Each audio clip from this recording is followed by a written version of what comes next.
नमस्कार, स्वागत है आपका। आप देख रहे हैं नेशन न्यूज 10। आपके साथ मैं हूं ईशा खान। चलिए शुरुआत करेंगे बुलेटिन की बड़ी खबर के साथ। योगी सरकार अगले 6 महीने में 6 से 7 लाख करोड़ रुपए के निवेश प्रस्तावों को जमीन पर उतारने की तैयारी कर रही है। इसके लिए हर विभागों में मिले निवेश प्रस्तावों में ऐसे प्रोजेक्ट चिन्हित किए जा रहे हैं जिन्हें अगस्त तक धरातल पर उतारा जा सके। कुल निवेश प्रस्तावों को उनकी प्रकृति के हिसाब से 7 सेक्टर में बांटा गया है। उन्हें मूर्त रूप देने के लिए निवेशकों से अगले चरण का संवाद भी शुरू कर दिया गया है। बता दें, ग्लोबल इन्वेस्टर समिट से मिले 33.50 लाख करोड़ रुपए के प्रस्तावों को अमल में लाने के लिए सरकार ने उनके स्वरूप और संभावनाओं के हिसाब से अलग अलग टाइमलाइन तय करनी शुरू कर दी है। कोशिश ये है कि अगले साल फरवरी तक 16 लाख करोड़ के प्रस्तावों को अमली जामा पहनाने की प्रक्रिया आगे बढ़ा दी जाए।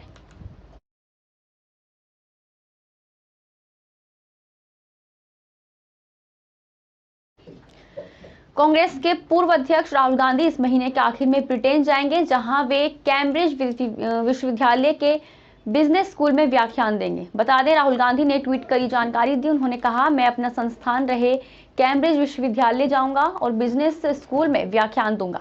राहुल गांधी ने कहा कि मैं भू राजनीति, अंतर्राष्ट्रीय संबंध, बिग डाटा और लोकतंत्र समेत कई क्षेत्रों के कुछ प्रतिभावान लोगों के साथ संवाद करने को लेकर उत्सुक हूं।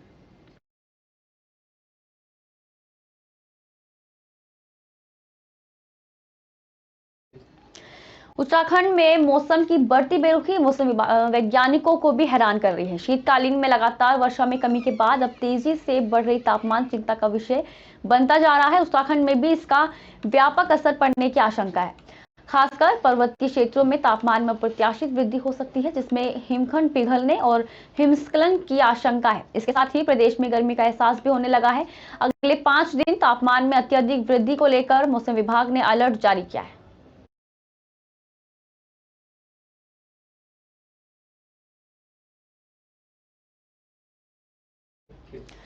बेंगलुरु के लोग जाम की समस्या से त्रस्त हैं। इस शहर में ट्रैफिक जाम के कारण 10 किलोमीटर की दूरी तय करने में औसतन 29 मिनट 10 सेकंड का समय लगा। साल 2022 में सिटी सेंटर श्रेणी में दुनिया के सबसे ज्यादा जाम लगने वाले शहरों की सूची ट्रैफिक इंडेक्स में बेंगलुरु दूसरे स्थान पर रहा। साथ ही आयरलैंड का डबलिन तीसरा सबसे भीड़भाड़ वाला शहर रहा। सूची में दिल्ली का स्थान 34वां रहा। सिटी सेंटर श्रेणी में शहर के सबसे व्यस्त हिस्से को कवर करते हुए 5 किलोमीटर क्षेत्र को कवर किया जाता है।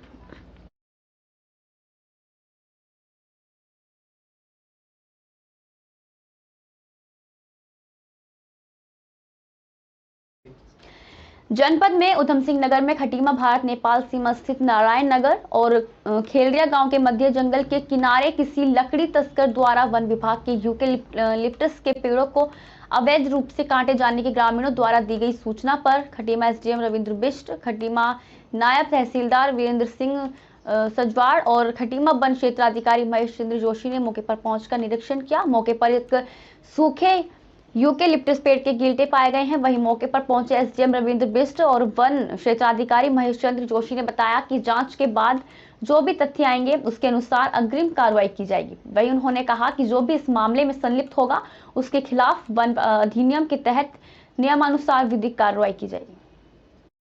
इसमें मेरी जानकारी में आया कि यहाँ पर एक यूकेलिप्टस का सूखा हुआ पेड़ काटा गया है, तो मैंने अपने स्टाफ के साथ यहाँ पर आया हूँ और इसकी इंक्वायरी की जा रही है। इसमें एक खटीमा से किसी हनीफ का नाम सामने आया है अभी तक। वो उसके खिलाफ हम जो भी नियमानुसार कार्रवाई होगी उसको हम करते हैं।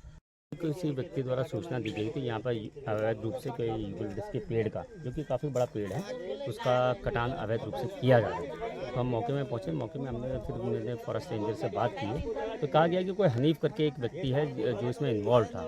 जबकि यहाँ के लोकल लोगों का कहना है कि यहाँ पर कोई जीत प्रकाश करके व्यक्ति है, जो यूपी का रहने वाला है और यहाँ पर हमारे खटीमा फॉरेस्ट डिपार्टमेंट में काम करता है, उसकी मिलीभगत है। तो एक जाँच का विषय है। मैंने एसडीओ साहब को कह दिया कि इसको अभी तो हम इसको जब्त कर रहे हैं और इसमें जांच बैठी जाएगी कि अगर ये जीत प्रकाश का इसमें इन्वॉल्वमेंट मिलता है तो उसके विरुद्ध कार्रवाई की जाएगी। यहाँ से गैर कानूनी तरीके से लकड़ियाँ ले जा रहे हैं।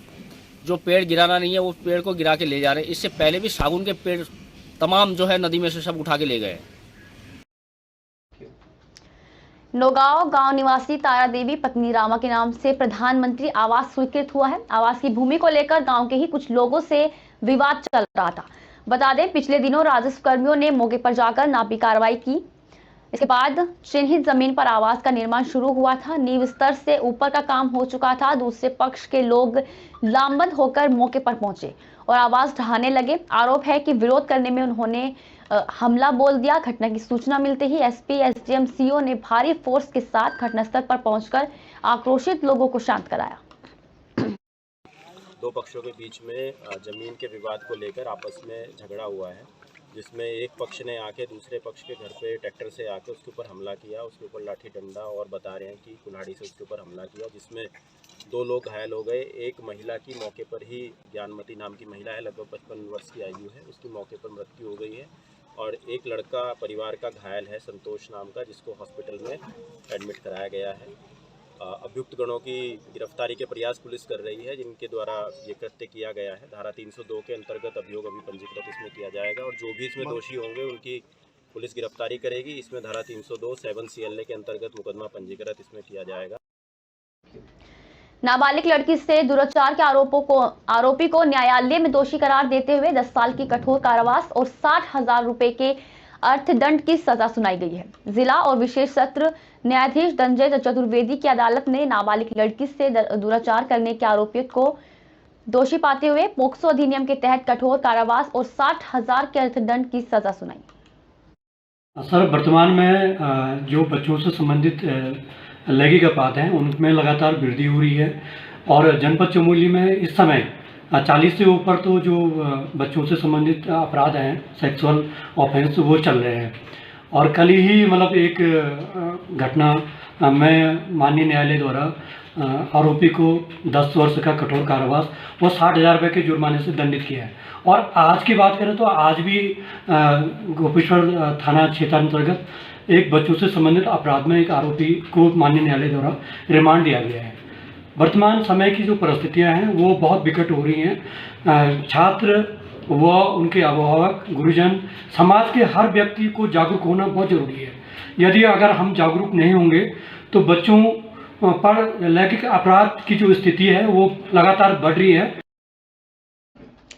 भारत के राष्ट्रीय सुरक्षा सलाहकार अजीत डोभाल को पंतनगर विश्वविद्यालय की तरफ से विज्ञान वारिधि में मानद उपाधि से नवाजा गया। आपको बता दें कि कोरोना काल के बाद आज पंतनगर कृषि विश्वविद्यालय द्वारा भौतिक रूप से 34वें दीक्षांत समारोह का आयोजन किया गया, जिसमें राष्ट्रीय सुरक्षा सलाहकार अजीत डोभाल को मानद उपाधि से नवाजा गया। साथ में दीक्षांत समारोह में 2503 छात्र और छात्राओं को उपाधि के साथ में PhD डिग्रियां दी गई। विश्वविद्यालय की 34वीं दीक्षांत समारोह में आने का मौका मिला और जो उत्साह मुझे बच्चों में दिखाई दिया, विशेषकर हमारी बेटियों में। मेरे ख्याल से जिन बच्चों को हमने डिग्रियां दी, गोल्ड मेडल दिए, उसमें अधिकतर बच्चियां थी। और मैंने अपने उद्बोधन में कहा, मैंने जब उनसे पूछा कि आप कहाँ से बिलोंग करते हैं, कोई अल्मोड़ा, पिथौरागढ़, चंपावत, चमोली, टिहरी, तो मुझे उत्तराखंड का भविष्य जो है उज्जवल दिखाई देता है। दिन अलग ही था। आज GB Pant university of agriculture and technology का जो कॉन्वोकेशन 34वां कॉन्वोकेशन हुआ, अपने आप में एक अलग ही तरीके से मनाया गया। मुझे बहुत खुशी है कि आज मुझे सिल्वर मेडल मिला है। मैं BSc ऑनर्स एग्रीकल्चर की डिग्री आज मुझे गवर्नर साहब के मुझे गोल्ड मेडल मिला है BSc एग्रीकल्चर ऑनर्स में और मुझे बहुत ही खुशी हो रही है। मैं अपने माता पिता का धन्यवाद करना चाहती हूँ कि उन्होंने मेरा बहुत सपोर्ट किया है, जिस वजह से आज मुझे इस मुकाम पे पहुँची हूँ। विश्वविद्यालय की 34वीं दीक्षांत समारोह में आने का मौका मिला और जो उत्साह मुझे बच्चों में दिखाई दिया, विशेषकर हमारी बेटियों में। मेरे ख्याल से जिन बच्चों को हमने डिग्रियां दी, गोल्ड मेडल दिए, उसमें अधिकतर बच्चियां थी। और मैंने अपने उद्बोधन में कहा, मैंने जब उनसे पूछा कि आप कहाँ से बिलोंग करते हैं, कोई अल्मोड़ा, पिथौरागढ़, चंपावत, चमोली, टिहरी, तो मुझे उत्तराखंड का भविष्य जो है उज्जवल दिखाई देता है। दिन अलग ही था। आज GB Pant university of agriculture and technology का जो कॉन्वोकेशन 34वां कॉन्वोकेशन हुआ, अपने आप में एक अलग ही तरीके से मनाया गया। मुझे बहुत खुशी है कि आज मुझे सिल्वर मेडल मिला है। मैं BSc ऑनर्स एग्रीकल्चर की डिग्री आज मुझे गवर्नर साहब के मुझे गोल्ड मेडल मिला है बीएससी एग्रीकल्चर ऑनर्स में और मुझे बहुत ही खुशी हो रही है। मैं अपने माता पिता का धन्यवाद करना चाहती हूँ कि उन्होंने मेरा बहुत सपोर्ट किया है, जिस वजह से आज मुझे इस मुकाम पे पहुँची हूँ। विश्वविद्यालय की चौथी दीक्षांत समारोह में आने का मौका मिला और जो उत्साह मुझे बच्चों में दिखाई दिया, विशेषकर हमारी बेटियों में। मेरे ख्याल से जिन बच्चों को हमने डिग्रियां दी, गोल्ड मेडल दिए, उसमें अधिकतर बच्चियां थी। और मैंने अपने उद्बोधन में कहा, मैंने जब उनसे पूछा कि आप कहाँ से बिलोंग करते हैं, कोई अल्मोड़ा, पिथौरागढ़, चंपावत, चमोली, टिहरी, तो मुझे उत्तराखंड का भविष्य जो है उज्जवल दिखाई देता है। दिन अलग ही था आज। फरीदाबाद प्रधानमंत्री की जगमग योजना से प्रभावित होकर बीजेपी के वरिष्ठ नेता दीपक डागर ने हर एक गांव को रोशन करने का बीड़ा उठाया है, जिसके चलते दीपक डागर हर गांव में अपने निजी कोष से स्ट्रीट लाइट लगवाने का काम कर रहे हैं। इससे पहले भी दीपक डागर पृथला के कई गांव में स्ट्रीट लाइट लगवा चुके हैं, गांव को रोशन किया है। इसी कड़ी में आज पृथला के फतेहपुर गांव में दीपक डागर करीब 200 स्ट्रीट लाइट्स लेकर पहुंचे, जहां पर गाँव वासियों के सहयोग से पूरे गाँव में 200 लाइट लगवाने का काम किया जाएगा। वहीं दीपक डागर ने बताया कि यदि ये लाइट कम पड़ती है तो वे और भी लाइट मंगवाएंगे और पूरे गांव को रोशन करेंगे। गांव की किसी भी गली में अंधेरा नहीं रहेगा। धन्यवाद करते हैं जो हमारे डागर जी ने 200 लाइटों का प्रबंध किया है हमारा लगाने के लिए। अच्छी मुहिम चलाई है ये, बहुत अच्छी, और हम बहुत संतुष्ट। इन लाइटों से ये फायदा होगा कि गांव के अंदर बहुत अंधेरा रहता है गलियों में, बहुत ज़्यादा इन लाइटों से बहुत सुविधा होगी। ये नरेंद्र मोदी हमारे प्रधानमंत्री जी हैं, उनके उद्देश्य को, जो उनका उद्देश्य है जगमग योजना, उसको हम अपने पृथला विधानसभा क्षेत्र में हर गांव में और हर मोहल्ले में उनकी प्रेरणा को हम आगे बढ़ा रहे हैं। अपने निजी कोष से हर गांव पृथले में, और आज हम हैं अपने गांव फतेहपुर में। यहाँ हमने लाइट लगवाने का कार्य चालू किया है। खबर खरगोन से है, जहां पुलिस को चोरी करने वाले गिरोह को पकड़ने में सफलता मिली है। बता दें कि अब तक आरोपियों से 3 से 5 मोटर पंप, 1 मोटरसाइकिल और 2 प्रकरण में 280 लीटर डीजल, 2 कुंटल लोहे के सरिये और 1 इंडिका कार जैक और अन्य वस्तुओं का कीमत 2 लाख करीब है। आरोपियों के फरार साथी की तलाश भी की जा रही है। कुछ आरोपी पकड़ाए हैं, उनके अलावा भी और दूसरी चीजें भी उनसे वसूली जब्ती की गई है। क्या मामला है सर? सनावत थाना क्षेत्र में विगत दिनों से डीजल चोरी की और मोटर पंप चोरी की घटनाएं हो रही थी, एवं जहां पर निर्माणाधीन कार्य चल रहा है वहां पर सरिया चोरी वगैरह चोर कर ले जाते थे। इसके लिए हमारे पुलिस अधीक्षक महोदय ने एक निर्देश किया था टीआई सनावत को कि इसमें टीम लगाकर कार्रवाई करें, जिससे कि चोर पकड़े जा सकें। किसानों में भी इस बात को लेकर बड़ा आक्रोश था कि उनके जो फसल हो रही है उससे वो सिंचित नहीं कर पा रहे, ताकि मोटरें चोरी हो रही हैं। तो टीआई सनावत श्री रोमड़े जी ने एक टीम बनाई थी, जिसमें एएसआई वर्मा जी, रविंद्र, हेड कांस्टेबल योगेश, अजय वर्मा आदि लोगों को रखा था। और इसमें इन्होंने लगातार सूचना संकलन करने के बाद एक गैंग पकड़ा। उस गैंग से डीजल चोरी करने वाले 4 आरोपी पकड़े गए। उमरिया जिले के बिरसिंहपुर पाली में गोल्ड कप क्रिकेट मैच का शुभारंभ मध्य प्रदेश के आयुष विभाग और जल संसाधन मंत्री और जिले के प्रभारी मंत्री रामकिशोर कावरे ने किया। इस अवसर पर सबसे पहले मां बिरासनी के दिव्य चित्रित दीप प्रज्वलन और माल्यार्पण के साथ ही रिबन काटकर सभी खिलाड़ियों से परिचय करते हुए मैच का आगाज हुआ। साथ ही आज का ये मैच वार्ड नंबर 12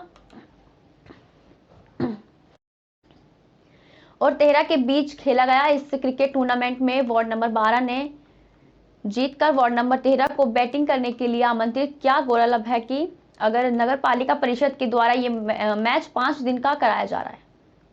हमारे 2023 के इस नगर पालिका के द्वारा आयोजित किया है। शुभारंभ के अवसर पर मुझे आने का सौभाग्य मिला। मैं नगर पालिका के हमारे अध्यक्ष जी और उनकी पूरी टीम को बधाई देता हूं, क्योंकि इस प्रकार से खेल का आयोजन हमारे अपने ज़िले के लिए एक प्लेटफार्म हम देते हैं और हमारे जो प्रतिभा है उन प्रतिभा को निहारने का अवसर मिलता है।